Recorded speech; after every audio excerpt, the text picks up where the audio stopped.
Mass Effect transition successful. We have arrived at Cullis, Commander. Thanks, Edie. Have the ground team start prepping for launch.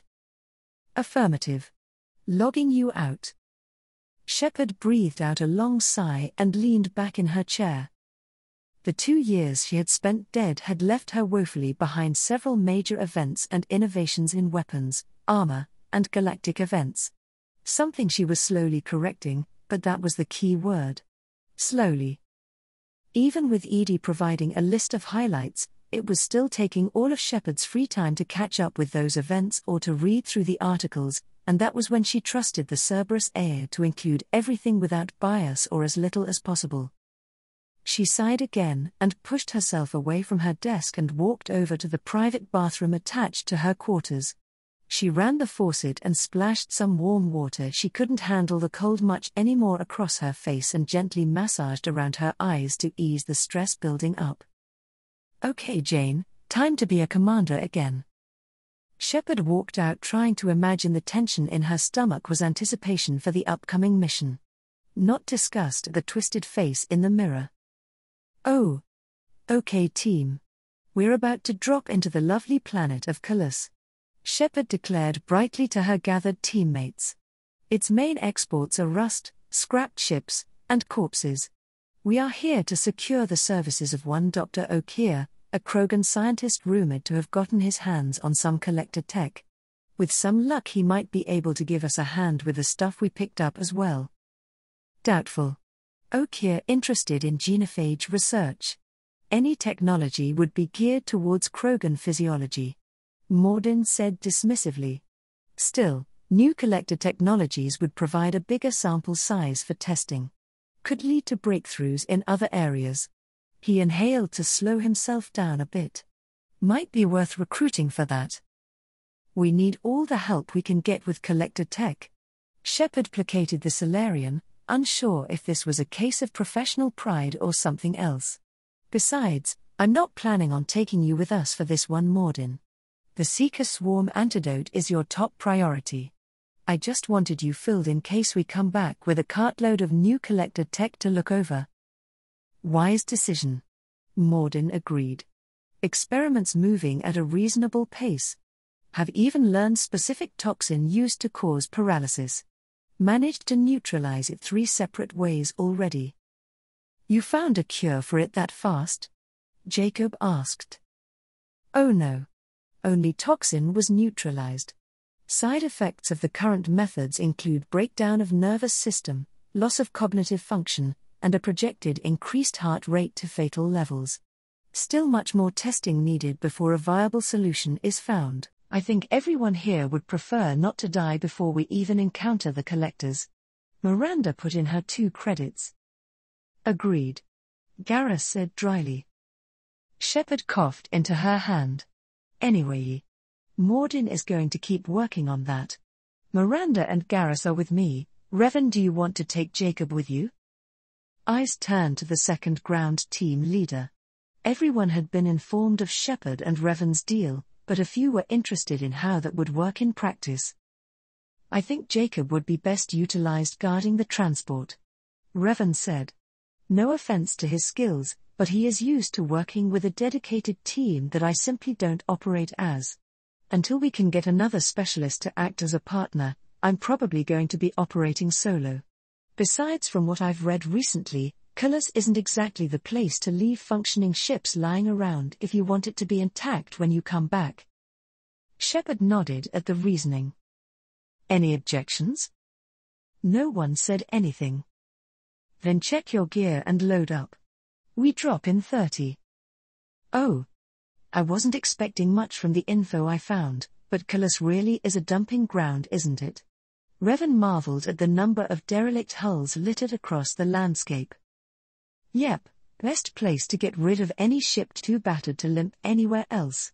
Just strip everything down not needed for a relay jump, go through the mass relay, and then strip that too. Shepard agreed as the 4 of them moved towards the facility Cerberus intelligence suggested O'Keefe was working out of. The dossier we received doesn't say if O'Keefe is on this planet by choice. Shepard said, snapping into mission mode. Until we know better, assume anyone we come across is hostile. You sure that's the best approach here, Shepard? Garrus asked, no judgment in his tone. A voice suddenly rang out in the distance, the echoing quality suggesting an electronic system. There is only one measure of success: kill or be killed. Perfection is your goal. Ah, never mind then. Broadcasting orders over loudspeaker? Charming. Miranda added. Shepard agreed. It took a special kind of crazy to announce every move to those around them. Crazy they were likely going to run into at some point based on her luck. Still, best get everyone on task. Stay focused. We're looking for a Krogan warlord. And hopefully not the crazy lady on the loudspeaker. Being hired is merely the beginning. You must earn your place in the mighty army we are building. The voice continued. Building an army, But an army for what? Miranda mused. However, no one had an answer, so they merely continued over the rusted stairs into the facility. They made it to a corner leading into the facility, and Shepard motioned for Garrus to peek a camera around it. Observation post. He reported. And ready for a fight, it looks like. Anyone we know? Looks like Blue Suns. Doubt they're gonna let us walk through even if we ask nicely. Shepard took a moment to look at the ground in front of her team. Unfortunately, it was rather open for a direct engagement. There were a few metal plates to dissuade vehicles from entering, but beyond them it was all open ground. Her team would need to pick the Blue Suns off at range or they would be cut down in seconds. Good thing Garrus was here. Only him and potentially Revan had any real options over that kind of distance. Miranda could probably handle cover fire, but Shepard would be relying on a pistol to even have a shot at the mercs. Okay. Miranda, you're going to set up at that far barrier. Keep moving and pick off who you can. I'll set up at the middle barrier. Garrus, you know what to do. She turned to Revan and simply waited. She and Revan were equals on the ground. She wouldn't try pushing her larger numbers to force the elf into agreeing to a plan. Not now. I think I'll follow you, Commander. You're going to be the obvious target in the middle until Garrus can clear enough of them to get closer, right? I prefer to say I'll be drawing their attention by being the most dangerous thing in front of them and letting Garrus clean up the ones I don't get to, but your version works too. Well, might as well give them a clear target to shoot at. The fight wasn't that exciting. Well, compared to the last few fights Shepard had participated in. Miranda sprinted to her assigned location and drew a couple shots before Shepard and Revan stepped out and drew the rest of the attention. A single human in a bright white catsuit might be an attractive target in a normal engagement, but nothing drew attention quite like the armored figure of Revan as she casually walked into the open, sabers weaving walls of light as she stood there like an unbreakable juggernaut. That was her only contribution to the fight, but with no one else free to shoot at her squad, Shepard was easily able to direct Garrus and Miranda to focus on the ones in better cover as she picked off a pair of mercs with a combination of biotics and some well-aimed shots from her heavy pistol. When the last of the mercs fell over from a final shot from Garrus, the ground team regrouped and slowly made their way forward. Shepard and her team in standard Alliance squad formation and Revan walking casually off to their left. The Blue Suns had been whipped out except for a single human who had fallen further back from the others after Miranda's SMG had broken through his armor. From the blood dripping down his face, a few rounds had shattered his faceplate and given him several nicks, and another round had cut into the side of his neck. A grisly scene, especially with the merc frantically swiping at the blood and panicking when his wounds continued to bleed, but, shit. It won't stop bleeding. The merc panicked, pawing at his neck before shifting to his face. I'm gonna. Son of a bitch. Doesn't look that bad actually. Miranda whispered. Shepard agreed. If the merc stopped for a second and let the blood clot, his wounds would have probably stopped bleeding by now. Yeah, but we don't need to tell him that. She whispered back. I knew it wasn't berserkers. Not at range. You're mercs. Or Alliance. I'm not, I'm not telling you anything. Shepard looked over the Blue Sun's mark. Human male, probably early 20s at best, with the Suns for at least 2 years if he had the armor, but from the look in his eye he would fold at a stern demand. But like her mom said, a polite word got you further than a gun because you could always use the gun later. Not even for this bit of Mediggle? You look like you could use it. And just like that, the defiance in the merc drained out of him. Son of a, look, I don't know much of anything. I just shoot the overflow from the labs. The old Krogan up there. The merc shook his head. Jador hired him to make an army, but the Krogan he creates are insane, so we use them for live ammo training. It's all crap, and I don't get paid enough to goddamn bleed out. He finished with a snarl. Outpost 4? Jador wants us to move. We need coordinates on that Krogan pack. A voice broke in from the merc's comm. Shepard heard Revan's weapon ignite behind her and held out a hand to prevent the elf from doing anything rash. What's he talking about? The merc paled at the sight of Revan's weapon and couldn't speak fast enough.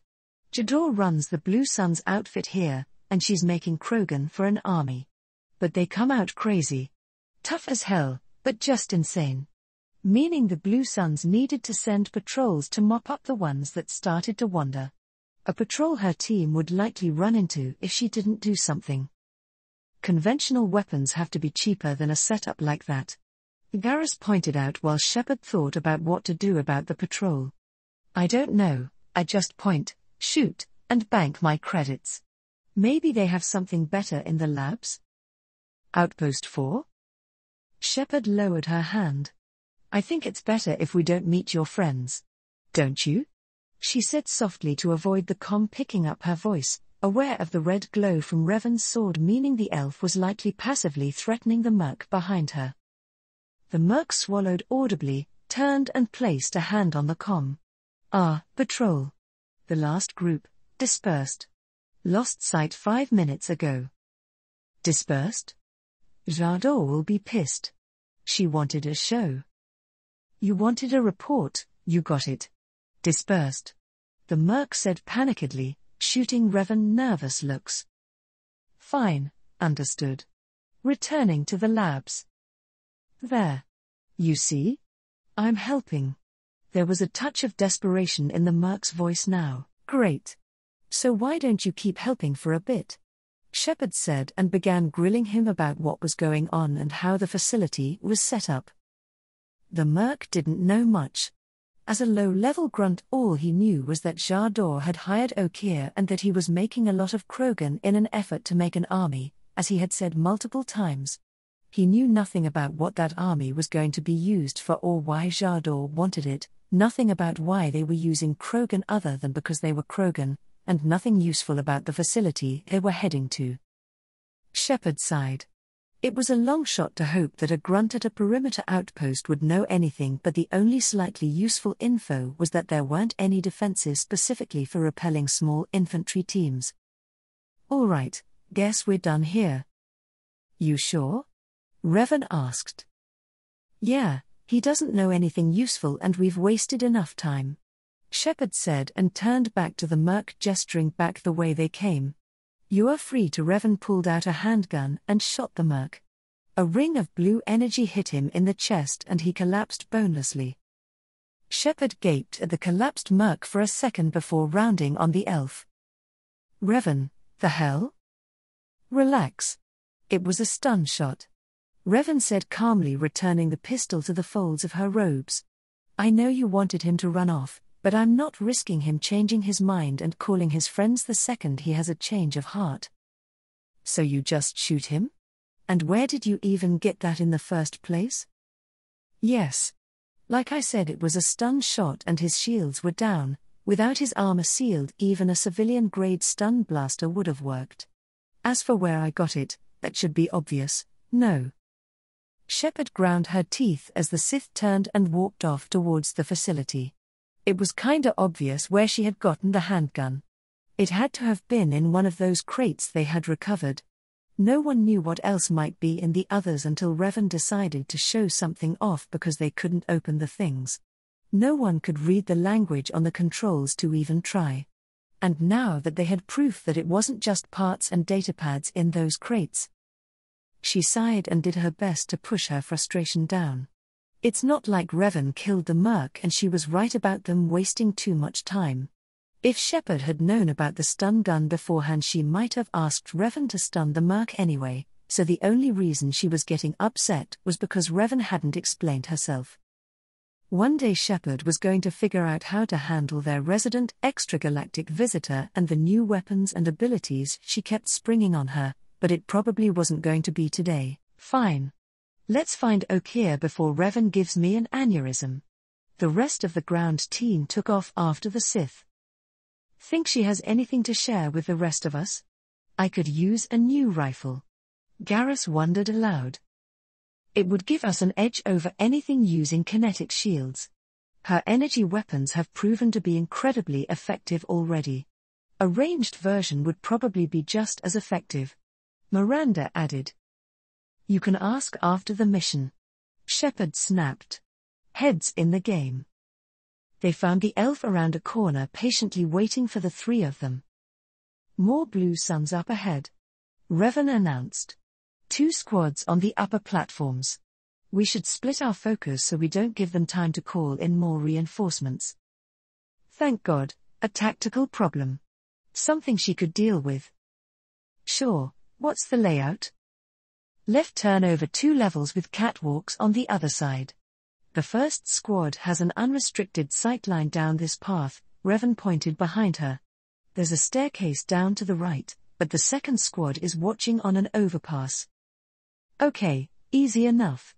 Unless Shepard wanted to open a flank to the squad overlooking the path, Revan would need to be the one to deal with the ones on the overpass. And considering Revan hadn't just come out and said which one she would deal with, Shepard was sure the elf was waiting for Shepard to pick which target she wanted and was perfectly fine taking on whichever one was left. Is there any cover on the main path?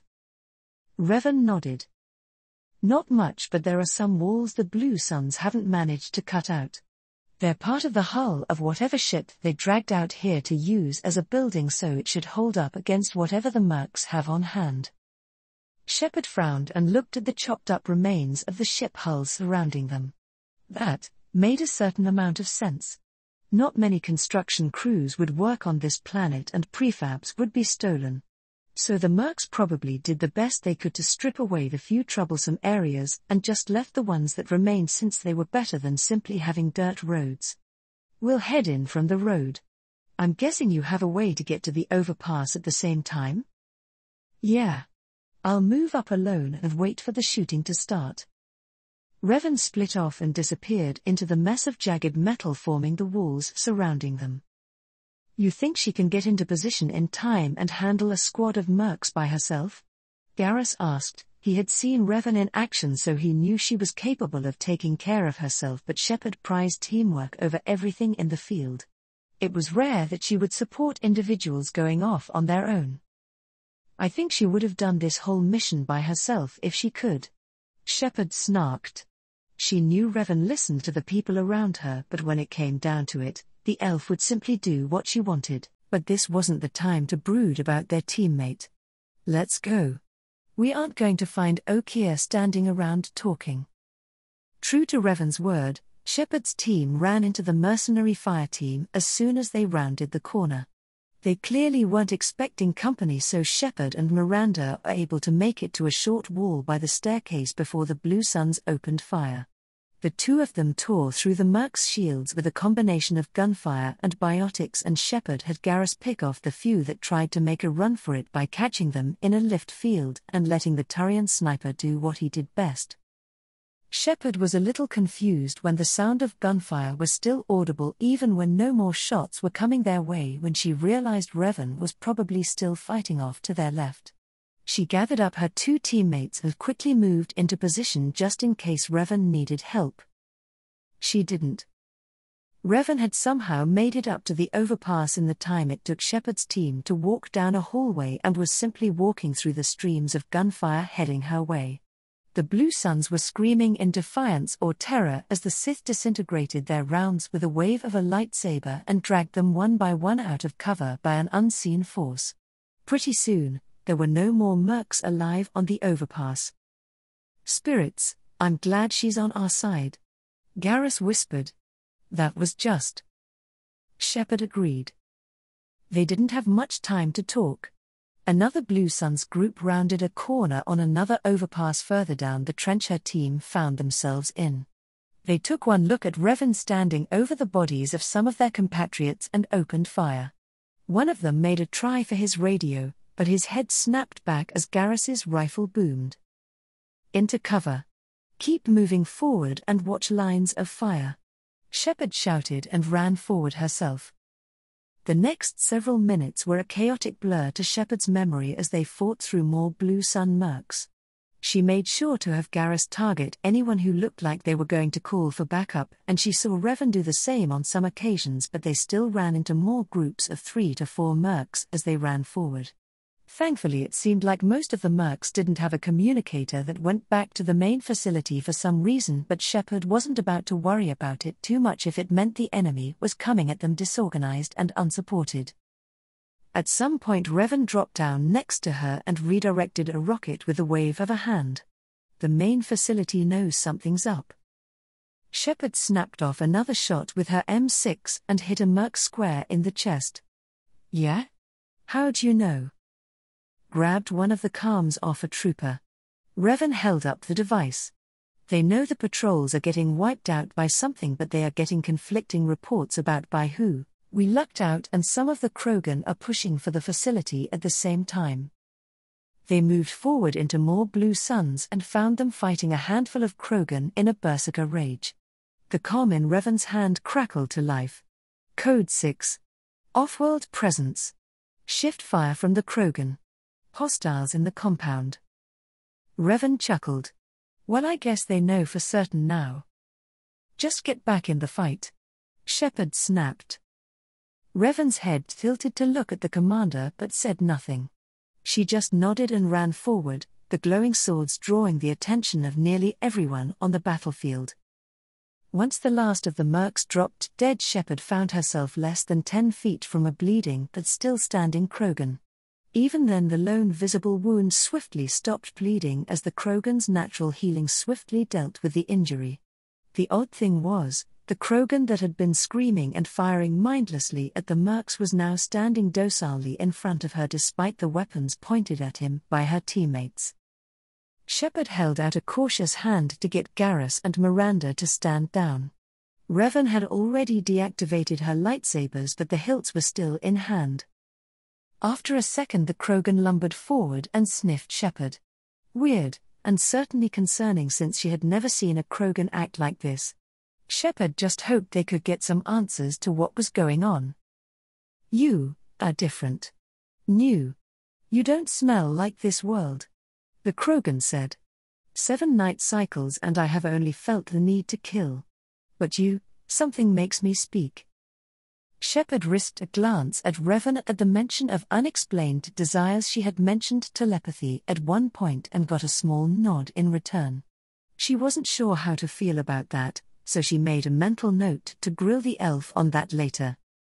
"He's only a week old." Miranda's voice jolted Shepard out of her thoughts and back to the large alien in front of them. "They must breed them full size so they're ready to kill. Not much use as an army if they are too small to hold a gun. And I don't think a merc company would be patient enough to train adolescents." "Bred to kill," the Krogan mused. "No. I kill because my blood and bone tell me to. But it's not why I was flushed from Glass Mother. Survival is what I hear in my head. Against the enemy that threatens all my kind. But I failed even before waking. That is what the voice in the water said. That is why I wait here." Great. The Krogan might not be in a howling blood rage, but he was still crazy. "You heard a voice in the water?" Shepard asked. The Krogan explained that the voice was the one that determined that he had failed his purpose, likely a cure for the genophage that ensured most Krogans were infertile or had trouble procreating, and was responsible for teaching the clone in front of them. When it was decided the clone wasn't perfect, the teaching had stopped and he was given over to Jador. Although it sounded like the relationship between Jador and Okier wasn't exactly great. From what Shepard could infer, Okier was planning on moving on at some point without the mercenary leader. Likely after he had finished his experiments. Shepard asked a few more questions, hoping to figure out what both leaders were attempting, but the Krogan clone didn't know anything more. After getting some directions to the lab, the team moved on. "Oh. I need answers, Revan." Revan sighed. She had been expecting this considering the tumult of emotions she could sense in Shepard, but she had hoped they would be back on the Normandy before they confronted each other. The group was taking a breather from the dragged-out fight they had just gone through. With Miranda and Garrus keeping an eye out for trouble, it was easy enough for Shepard to pull Revan aside for a private conversation. "I don't suppose you'll wait until we're done here?" she tried. Shepard shook her head. "You did something to that clone. I need to know what so I can tell if you start pulling it on the rest of us." Revan gave her a flat stare, hidden as it was by her visor, then sighed again. "If I do, will you tell me why you're snapping at the team?" "I am not," Shepard bristled. "You are. You put on a good show back at the Normandy with the happy attitude, but you are snapping at everything that isn't mission-focused. This isn't the best time to play at being a psychiatrist," Shepard growled. "It's not. But someone has to call you on this. Garrus is worried but trusting you to handle it, and Miranda isn't close enough to you to know you're tearing yourself up about something. So as the resident empath, and yes, that is how I calmed the clone down, I get to deal with you." Thankfully, the mention of her friend being concerned about her behavior was enough to stop Shepard from just ignoring everything she said, but from the way her anger spiked, Shepard didn't like the admission Revan could sense her emotions. "Before you say anything, I want you to stop seeing the color blue." While the random comment threw off whatever tirade Shepard was about to spout. "You got upset at me sensing your emotions, but for me I sense everyone's emotions. All the time. It's not some ability I turn on and off, rather it's something I always sense but just don't focus on," Revan explained. "And because I know this is your next question, no, I'm not manipulating the emotions of the team. Doing that on strong-willed sentience is hard." "You read my mind for that?" Shepard asked sharply. "No. Now, your turn." When Shepard didn't say anything, Revan leaned forward threateningly and held up a hand. "Of course, if you don't tell me, I will read your mind just to figure out why you are acting like this." Shepard obviously didn't like that. Not at all. But faced between talking freely or having it forced out of her, Shepard picked the option that gave her some measure of control. "You are right. I'm lashing out. The more I try and act like myself, the more I feel like the pieces just don't fit. I shouldn't be running missions, hell I shouldn't even be running a fire team.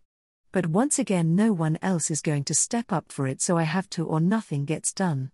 Do you even know what it's like to look in the mirror and wonder if the person looking back is even you?" By the Force, there was no possible way Revan was going to be able to handle this quickly. "I actually do know what that's like," Revan said dryly. By the wince, Shepard finally remembered the Sith explaining the death of personality ritual. "How do you deal with that?" The desperation in the human's voice was clear, and it wasn't helping Revan refocus Shepard on the mission without her snapping at her teammates. "There's a couple ways. Meditation mostly. I'll show you how once we aren't in the middle of a combat zone," Revan offered. "Ha." Shepard let out a long sigh. "Right, you're right. I need to keep it together for this mission, then I'll probably take you up on that offer." That was actually better than Revan was expecting. "Then let's get this over with." Shepard nodded and signaled the other two to rejoin them. After a final equipment check, the four continued into the facility in search of Okier. "Careful, you fall off here and you're a goner," Garrus commented as the team moved under the facility. Revan idly looked over the edge of the abyss that all of them were currently walking above. A dense fog covered most of what was below them, but every once in a while she could see openings where the fall seemed to go on forever and where large machines plunged into the core of the planet. Probably a form of geothermal generators powering the facility, in her opinion. Still, a fall like that would almost surely be fatal for anyone unlucky enough to fall in. This is massive. How many Krogan are they keeping in this place? Miranda wondered aloud. They did mention building an army. I'd imagine they'd need a lot of space for the completed clones. Well, if they could ever control them. Shepard said with a shrug. Perhaps Revan's own experiences were coloring her perception, because she didn't consider the facility all that impressive. It was good enough for a small lab on a junkyard planet like this one, but compared to the immense complexes she had visited in the past, this one barely rated. Especially since it was being used for something as mundane as cloning a bunch of Krogan. Not to misunderstand the threat Krogan posed. Revan had met only a small handful of races that were more naturally threatening than the lizard-like aliens, but spending this amount of time and effort on clones just seemed like a waste to her. Clones were often plagued by developmental issues after a small amount of time because they failed to adapt to new stimuli or properly learn once the programming stage ended. They were so conditioned by the download of information that dominated their developmental period that they simply failed to manage the way normal people would. It was part of why cloning was such a specialized business back home. Creating an individual that could function outside of lab conditions was so prohibitively expensive that only the incredibly rich looking for a form of pseudo-immortality by the way of a cloned heir regularly made use of them. Even then, the clone needed years of development before it could survive in a non-regulated environment. Revan wasn't sure there was a group in either galaxy that had the ability to create the level of adaptability a soldier would need in a timeframe that it wouldn't be simpler to just use combat droids instead. If there was, Okier certainly wasn't among that number. She had slipped a glance into the mind of the Krogan clone when she had tried to influence it to stand down. It was far too easy because the clone's thoughts were far too simple to resist her influence. Even a youngling would have been more resistant to her probe. Unless Okier has been holding back, I don't think we need to worry about a Krogan army anytime soon. Shepard looked over at the Sith. What do you mean? That clone back there had the same mental flexibility as some of your Vi assistants. The first time it runs into an unknown situation, it will fall back entirely on its instincts, and I think we all know how that will turn out. Revan explained as she sidestepped past the mauled body of a Blue Suns trooper. Careful, there's more Krogan up ahead. Miranda warned as a group of clones came into sight. The clones caught wind of their team and roared in challenge. A few of them armed with guns took potshots with whatever they had on hand, while the ones that were unarmed screamed mindlessly and charged at the group. Damn. Garrus, pick off the ones in the back. Miranda, give me a hand. Shepard began to organize her squad, but Revan was in no mood to play with cloned rejects and was going to make sure the clones knew it. Don't bother, Commander. This will be over shortly. Revan raised a hand and reached for the Force. It responded eagerly to her will and gathered around the Krogan as Revan focused. With a small scooping motion, all of the clones found themselves levitated a few feet off the ground. Before any of them could respond to this new situation, another dismissive gesture sent all of them flying over the edge of the walkway and falling down into the abyss, where they were quickly swallowed by the fog. Chasms like these were so useful for disposing of annoying enemies. You didn't even need to clean up after yourself either. There, Raven stated, lightly brushing her hands together for a job well done. Now we can keep going. Revan continued walking into the facility, but thanks to the audio enhancers in her helmet she was clearly able to hear Garrus comment behind her. Damn. Shepard, remind me never to get on her bad side. The Sith Lord smiled. First step to ensuring people wouldn't try to mess with you. Show them how very lucky they are to not have you as an enemy. Maybe now Miranda would stop trying to slip cameras into her part of the ship. A smack echoed out from behind her. Humph, better keep your mouth shut then. Shepard replied dryly. Oh. The further the ground team pushed, the clearer it was that something interesting was going on between the Krogan warlord and the leader of the Blue Suns. Intercepted radio traffic from the Mercs told them that not only had there been a schism between leadership, Okier was actively releasing and arming as many clones as he could and was sending them against the Blue Suns. And it looked like the mercenary group was not exactly doing well based on the number of bodies the group had passed or the angry ranting coming from Jador. No more. I want them dead. What is so hard to understand about that? Speaking of, Jador was now simply screaming over the loudspeaker rather than comm channels. Revan was almost embarrassed that this was the woman she was fighting. She was acting more like a youngling throwing a tantrum rather than the leader of a sizable mercenary force. The lack of leadership certainly showed the longer they fought against the Blue Suns. Initially, after breaking through the line of Krogan they knew were converging on this location thanks to the stolen comm units, they had come across a few squads of mercenary troopers. They each might have only been slightly bigger than the Normandy ground team, but they had cooperated together in a way that forced Revan to rush ahead and draw fire off Shepard's team. Multiple times she had needed to cut down an entire squad just to relieve enough pressure that the others could return fire. But after some time the enemy's unit cohesion rapidly broke down. There were no more troopers dedicated to pinning down the Sith Lord, no more covering fire as squad mates advanced or retreated, certainly no more cooperation between squad leaders as the Blue Suns seemed to be taking a throw everything at the enemy and hope for the best approach. And it was failing. This is just embarrassing. Revan commented as around a dozen panicking troopers were picked apart by Shepard's squad of 3. She herself was simply defensively blocking and occasionally force-pulling the occasional trooper out of cover. "I'll take this over an organized enemy," Shepard replied, her shotgun tearing into another trooper. "And shouldn't you be fighting?" "If I did this would go from embarrassing to pathetic." Another trooper was yanked out into the open and sniped by Garrus. "Yeah, this is almost too easy." The Turian cheered. Shepard shook her head at the enthusiastic sniper. "What do you think is going on? Even without their leadership, they shouldn't be this disorganized." "I think Okier might have done more sabotage than just releasing the clones." Miranda spoke up. "Cerberus never confirmed that he wanted to be here, so he could have just gotten what he wanted and is trying to escape now."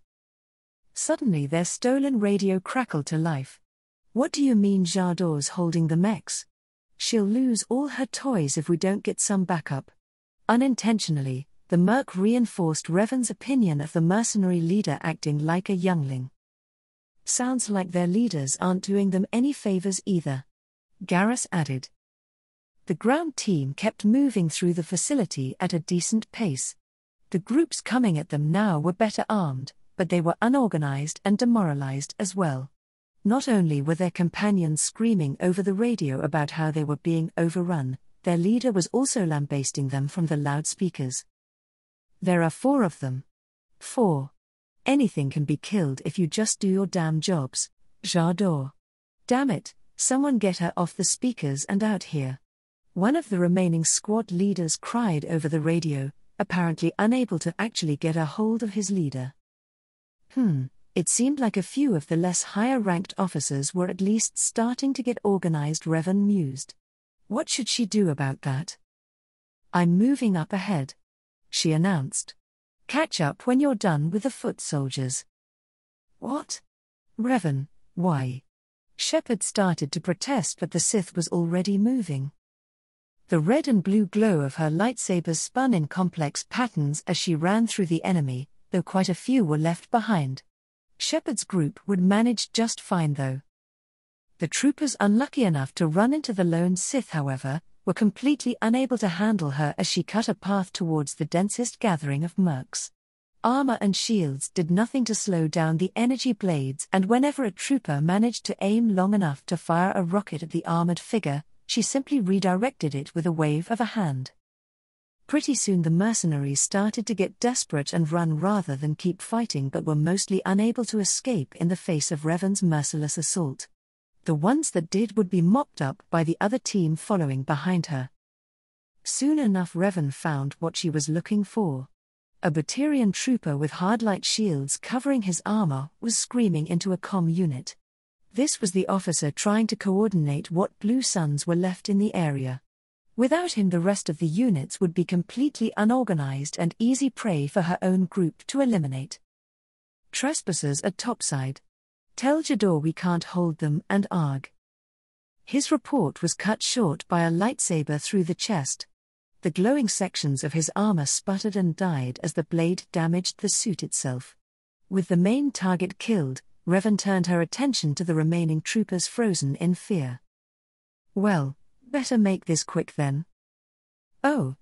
Shepard pulled the trigger on her shotgun and grimaced as the trooper in front of her burst in a small shower of gore. A rifle barked off to her right and the last trooper's head snapped back before he fell over. And that's the last of them. Garrus crowed triumphantly. Shepard carefully looked over the site of their latest fight and saw that the Turian was correct. There were no more Blue Suns mercs alive to even try and sneak up on them. She took the lull in combat to have her team salvage anything they needed from the fallen mercs and make sure there were no issues or breaches in her armor. While she was doing that, Miranda sidled up to her with an apprehensive look on her face. Shepard was actually a little surprised to see the other woman nervous. Miranda had been completely cool under pressure before now, even through the most bizarre events they had gone through. Something wrong, Miranda? The Cerberus agent looked like she wasn't sure if she should actually say anything but eventually spoke up. Commander, I know that you have an agreement with Revan. But is it really a good idea to let her keep running off? That was a rare amount of concern from her XO. Normally Miranda seemed to accept that missions could be dangerous, but it was on the individual to mostly see themselves through even if they did need a hand now and then, and Revan had consistently proven she didn't really need anyone looking out for her in combat. Oh? Worried about our space elf running into trouble? Shepard teased. Miranda just huffed in response. After seeing her fight, hardly. But she does represent an unprecedented opportunity scientifically. It would be tragic if we lost her because we decided to keep letting her run into danger. Tragic for her, or for Cerberus? Miranda shook her head. For humanity. Revan is a fountain of knowledge that has the potential to improve countless human lives. That's all Cerberus wants, Commander. To ensure that we as a species don't get left out in the cold in the galaxy. That wasn't Shepard's experience with the group. Miranda seemed oddly naive about the rest of Cerberus at times though. Was it just an act? Or did the elusive man just keep her shielded from the worst of it? So, what? Just lock her up and force her to do what we say, keep demanding more and more from her? And what do we do when she says no? Because we both know Revan has no intention of just handing anything over, something I'm not sure whoever gets put in charge of her would like. Oddly Miranda seemed to pale slightly at Shepard's words. No, that's not what I'm suggesting. She said quickly in a tone Shepard couldn't quite place. Maybe I'm getting a bit too eager to see what she has to offer. I just don't want to lose that chance because she ran into something alone. There was definitely something Shepard said that struck a nerve. She made a note to ask about that when they weren't in the middle of a mission. The good news was that her impression of Miranda improved a bit, since her XO was proving she was at least better than most of the Cerberus personnel she had run into. While Shepard was considering this, a voice cut in from the Merc frequency they were listening in on. Trespassers at topside. Tell Jador we can't hold them and arg. And was cut short with a scream and the sound of something being cut. Squad 4? Outpost? Report. Jador's voice rang out from the speaker system again since the Merc leader seemed incapable of using anything else. Damn it. Have to do everything myself. And then she was gone. Looks like we don't need to worry about Revan for now. Shepard said, a bit of humor in her voice. And I don't like a teammate running around alone either. At the very least I'll bring it up with her after the mission. Miranda nodded and dropped the conversation for now. The three-man squad began quickly moving in pursuit of their crewmate, where they found her standing outside of a door. Shepard was immediately on guard. If Revan of all people had decided to wait until the full team was here, then something dangerous was behind that door. Shepard. The Sith greeted them when they got closer. Revan. What's going on?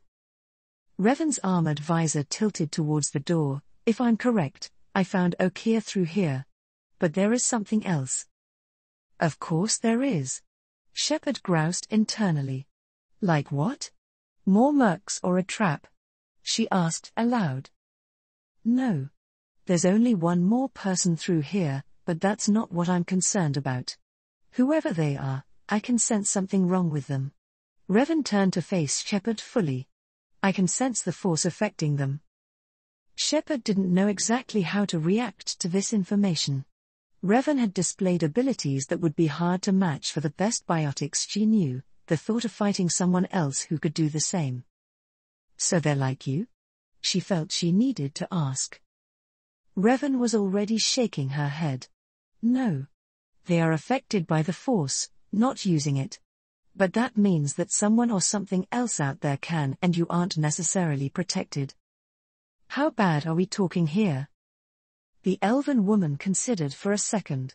We probably shouldn't have anything to worry about. She hedged. Your galaxy has so little on Force use that I doubt anyone has the potential to overpower me, but I don't know what methods they might use, so you will have to be careful if I need time to defend against something unexpected. So be on guard for anything strange, and just stay alive if something happens. Not exactly a comprehensive battle plan in Shepard's opinion. Is there anything we can do to defend ourselves ahead of time? Miranda asked. Not likely. Being aware of something wrong is usually enough to hinder weaker techniques. Everything else is up to either preparation or building up a natural resistance, neither of which we have time to explore. Let's get on with it then. Shepard was done with unique surprises for now. The worst that could happen is that she died. Again. Her team stacked up on the doorway, and at her signal they breached the room. 3 guns swept the room, and Revan kept an eye out from behind them. A dark shape stood up from one of the desks, Shepard's shotgun lined up on the target and... Shepard, don't shoot. You know me. She stopped with her sights dead center and her finger on the trigger. Revan's warning was still fresh in her mind, but that wasn't an excuse to just gun anyone down without verifying they were a threat. Revan would probably let them know if they were under attack anyway.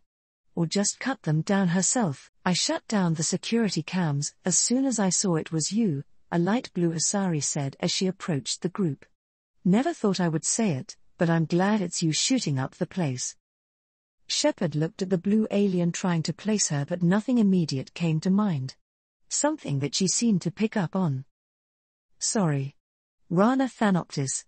You let me go when you destroyed Soren's lab on Vamira. She smiled wryly. Had to outrun a nuke in a utility pod, but it's still a second chance. The introduction brought back bad memories. Ones the commander would have been happy to not remember if she could help it. Of course, she could also remember letting a researcher run off during that unfortunate mission, since she was unsure how aware the Asari had been of what she would be working on before being unable to leave the rogue Spectre's employment. But that she was here working on another project regarding Krogan. I assume you have a good reason for being at this lab. Don't worry. I'm not wasting the chance you gave me. My work here, strictly beneficial. Not for the mercs. Rana hurried to elaborate. Jador's on a standard power trip. But Okeer is trying to do something good, I can tell. Even if his methods are a little extreme. She looked at one of the remains laid out on a table for examination. Everyone deserves a second chance, right? Rana said with a small smile. And sometimes giving one pays off. I take care of my debts. That was the kind of talk that usually made Shepard feel all warm inside. That a moment of mercy could make all the difference. Then again, she usually didn't hear this while in the middle of a rather unethical lab after fighting through a bunch of clones created for God knows what purpose. She pushed aside her feelings for a second. And what exactly is Okier trying to do here? She asked instead. Best get all the information she could before she started making judgments. It's complicated, because of course it was. Jador wants her own private army, but Okier mostly ignores her.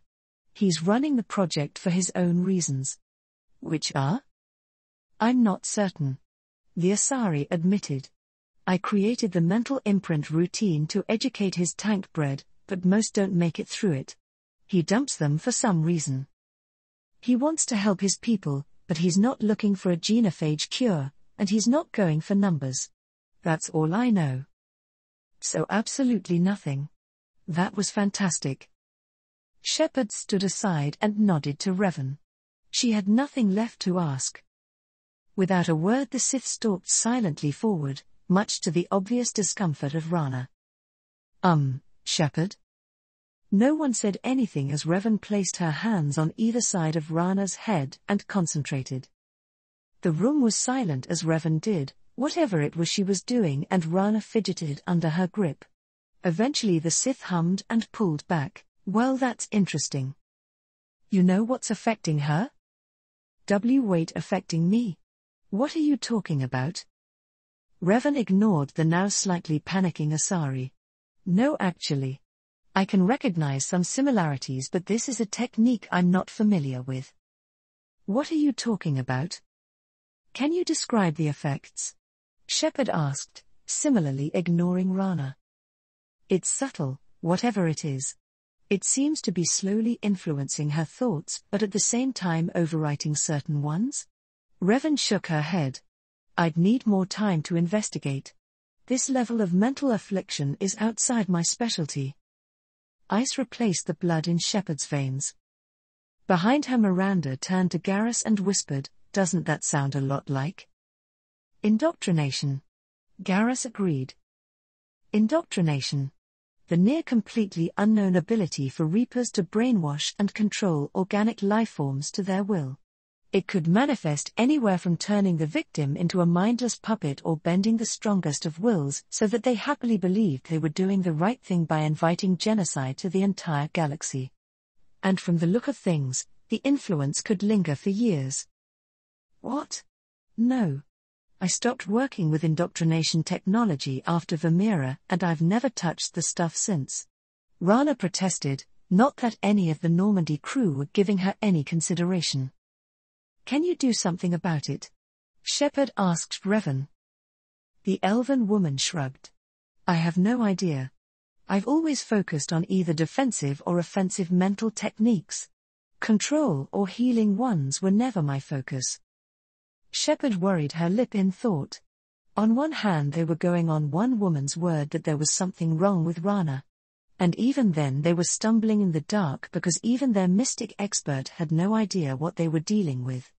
On the other hand, the Asari could be an unwitting pawn for a genocidal army and serving them as a sleeper agent. She sighed and looked at the ceiling, considering her choices. Would trying anything hurt her? She had to ask. Revan shrugged again. Before the Normandy, Shepard would never have considered experimenting on someone because of what-ifs. It was one of the reasons she had let the Rachni Queen escape, even though many would question her sanity on the decision. She closed her eyes. Hard. But that Shepard had believed far more in people stepping up because it was the right thing to do. Now she found herself 2 years later and possibly several steps backward trying to prepare for a threat no one seemed to want to admit was real. She made her choice. Do it. She stated simply to Revan. At least this way there was a chance. What are you doing? What's going on? Wait, what are those sounds? You are hurting my head, please, stop. The voices. I don't, please. There, gone, what did you do to me? Rana initially tried to struggle, but Revan easily held the smaller woman in place. As Revan tried to undo whatever was affecting her, she slowly stopped thrashing, but Shepard couldn't say it was going well. By the time the Sith was done, Rana was staring blankly ahead. What did you do to her? Miranda preempted Shepard in asking. I tried to force the presence I felt out. Revan explained in an annoyed tone. But the more I pushed, the more it dug in. As you can see, it looks like removing it had some side effects. It seems I will need to practice. Why didn't you stop when it was clear you were hurting her? Because whatever was affecting her started to get stronger when I touched it. Either I succeeded in removing it or she would be taken over. Revan dismissed with a wave of a hand. This shouldn't be unexpected. Playing with the mind rarely goes well. Shepard felt a surge of guilt as she met the vacant gaze of the Asari. Can we do anything for her? I'm sure an actual mental specialist might be able to help her recover. The presence has been removed. But perhaps we should get back to what we came here for? Shepard grit her teeth. She could feel guilty later, and this did confirm that Rana had been indoctrinated. Make sure we grab her on the way out. We owe her that much, she ordered. With nothing else they could do for the Asari, the team moved through the lab door into another room where a Krogan in dark green armor was busily working at a terminal. Despite that, he was clearly expecting them since he was unsurprised at their entrance. It's about time. The batteries on these tanks will not wait while you play with these idiotic mercs.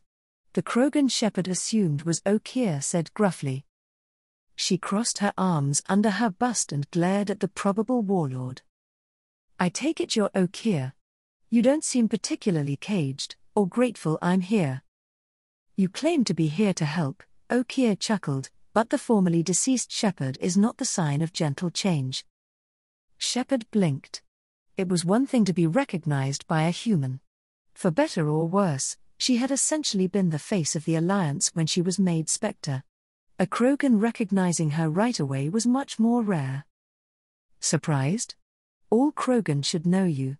I'm sure Rana has already revisited your actions on Vamira. Vamira? She scowled. If there was one planet Shepard wished she had never stepped foot on, it would be that one. Kaidan's face briefly flashed in her mind before she banished it. I'm sure you're eager to retell the story. She ground out between gritted teeth. Okeer spread his arms wide and grinned. Such a tale. He boomed theatrically, Soren, the Spectre traitor, threatens the return of the Krogan horde by curing the genophage, undoing the gentle genocide of the Turians and Solarians. But before he can deliver his endless troops, in rides Shepard, securing victory through nuclear fire. He turned and stared at her with a near-crazed gleam in his eyes. I like that part. It has weight. Yeah, the nuke. Once again images flashed. Kaidan again, the Solarians being butchered by Geth defenses, arguing with Rex over the genophage cure. She could see why the Krogans might take an interest in that. I didn't have a whole lot of options. If there was another solution I would have considered it, she defended herself. Oh, but I approve. Okeer crooned, Soren's pale horde were not true Krogan. Numbers alone are nothing. The mistake of an outsider, one that these mercenaries have also made. The warlord walked over to the large window dominating one side of the room where they could see rows and rows of cloning tanks ready for use. I gave their leader my rejects for her army. But she grows impatient. It's time for you to take me out of here. We're here about the collectors. We couldn't care less about your problems. Miranda caustically stated. If Okeer took offense, he certainly didn't show it though. I see. Yes, collector attacks have increased. A human concern. He dismissed. My requests were focused elsewhere. Shepard stopped listening for the most part and started asking more questions, more on autopilot than out of any real desire for an answer. If needed, she could watch her helmet cams recording later. Right now, Okeer's zealotry at creating a pure Krogan wasn't worth her full attention. They needed his help, so she would have to swallow any personal reservations for now. What was worrying her was the ease and frequency she was starting to compromise her moral code. Cerberus, Rana, and now a warlord that literally proclaimed the future of Krogan was to crawl over mountains of their own dead? And what she allowed Revan to do. They couldn't have just secured the Asari and waited till they were back on the Normandy? Simple stupid mistakes. And she kept making them. She couldn't even blame the Sith for what happened because she was the one who decided to do an untested operation in the field when even the expert didn't know what would happen. As such, she was almost glad when Jador, the Blue Sun's leader, announced that they were terminating the whole facility and in the process about to ruin Okir's work. It gave her something to shoot. Oh. Garrus, Miranda. Focus on those clones. Shepard shouted as another rocket screamed overhead. Jador had picked the worst time to suddenly become a competent military tactician, or she was just really damn lucky. But when she showed up with a pair of Emir heavy mechs and started releasing more clones, Shepard had been expecting a tense three-way firefight, not for the clones to turn around and solely focus on her team, working on it. The sound of a heavy cannon revving up made Shepard curse and sprint out of cover before the weapon began chewing through it like cardboard. Revan, kill that thing already. Focus on your job, Commander. One of the mechs was a sparking wreck covered in gouges where Revan's lightsabers had torn into it, but the second one was targeting her as a primary threat and only shooting at her team when it managed to drive the Sith away for a moment. In the meantime, Shepard was busy trading fire with the mercenary leader, and she was at a hefty disadvantage. Her own weapons were focused towards mid to close range combat and Jador favored a long-range multi-shot rocket launcher. The best she could do was pick at the mercenaries' shields while trying to get closer. The Emir turned to track the now vulnerable commander, its left arm opening up to fire a rocket point blank, when the entirety of its arm below the elbow started crumpling like tinfoil. The loaded rocket exploded, knocking the massive machine off balance as Revan charged it, sabers blazing. Go now, Commander. Shepard didn't bother replying as she sprinted the few meters across the lab to where Jador was hiding. The woman in question popped out from behind one of the cloning tanks with a deranged smile on her face and a launcher pointed right at her. A close enough hit at this range would smear Shepard across the room. There was no time for though. Shepard reacted purely on her well-honed instincts as her entire body pulsed with biotic energy. She charged the Merc leader just after she pulled the trigger, the rocket flying just over her shoulder in her altered perception of the world, and slammed into Jador in an impact of pure biotic fury. The crazed woman shrieked in pain as Shepard unloaded into her with her shotgun. Unfortunately, Jador's shields and armor were enough to hold out until the katana's thermal clip was automatically ejected. You fucking bitch. Jador screamed in her face. You ruined everything. I'll enjoy pulling you limb from limb. Shepard responded by catching her across the face with her gun and following up with a biotically infused punch. You aren't getting the chance. Jador sprawled on the floor and went for her side arm rather than try and get up. Unfortunately for her, the first human spectre was faster. Shepard's Carfinax barked as quickly as she could fire the mechanism, tracing rounds up the Merc's body and a final shot to the forehead that ended the fight. Shepard reloaded both guns automatically as she kept an eye out for the next threat. But the only thing still standing was her team. Before she had a chance to relax, Miranda's Omnital sprang to life. Alarms in the lab. Damn it, what's Okir doing back there? The Cerberus agent cursed as the four of them began running back the way they came. Shepard ignored the automatic announcements coming from the lab and only vaguely acknowledged Edie gaining access when she burst through the door to find Okir lying on the floor. A quick vitals check later confirmed it. He was dead. Damn it.